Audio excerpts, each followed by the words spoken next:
তৈরি করে নেব দারুণ সুস্বাদু ভাপা ইলিশ, যেটা রেডি হয়ে যাবে খুব তাড়াতাড়ি। তো সকলকে ওয়েলকাম জানিয়ে শুরু করছি আজকের রান্না।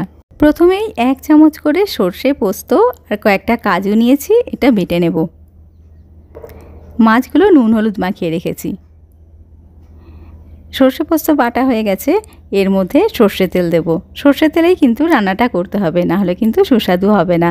সর্ষে তেলের ঝাঁঝ আর গন্ধটাই কিন্তু তরকারির আসল স্বাদটা এনে দেবে। তো স্বাদ মতো নুন দেব আর কয়েকটা চেরা কাঁচা লঙ্কা দিয়ে খুব ভালো করে মশলাটা মিশিয়ে নেব। এইভাবে একবার ভাপা ইলিশ করে দেখবেন, খেতে কিন্তু দারুণ টেস্টি হয়। তো ভিডিওটা ভালো লাগলে প্লিজ চ্যানেলটাকে একটু সাবস্ক্রাইব করে দেবেন, আর ফেসবুক থেকে দেখে থাকলে পেজটাকে প্লিজ একটু ফলো করে দেবেন। তো মশলাগুলো খুব ভালো করে মাখিয়ে নিয়ে মাছগুলোতে মশলাটা ভালোভাবে মাখিয়ে নেব। ভাপে বসানোর পর তো আর নাড়াচাড়া যাবে না, তাই বসানোর আগেই খুব ভালো করে মশলাটা মাখিয়ে নেব।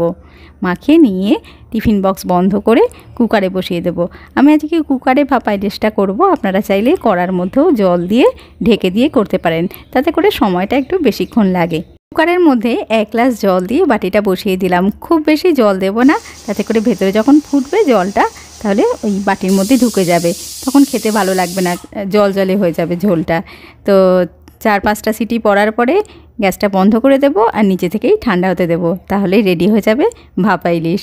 গরম ভাতের সাথে এই অনবদ্য স্বাদের ভাপা ইলিশ হলে কিন্তু আর কিছুই চাই না। তো আজকে আসছি, সবাই খুব ভালো থাকবেন, সুস্থ থাকবেন। এতক্ষণ ভিডিওটা দেখার জন্য অনেক ধন্যবাদ। নমস্কার।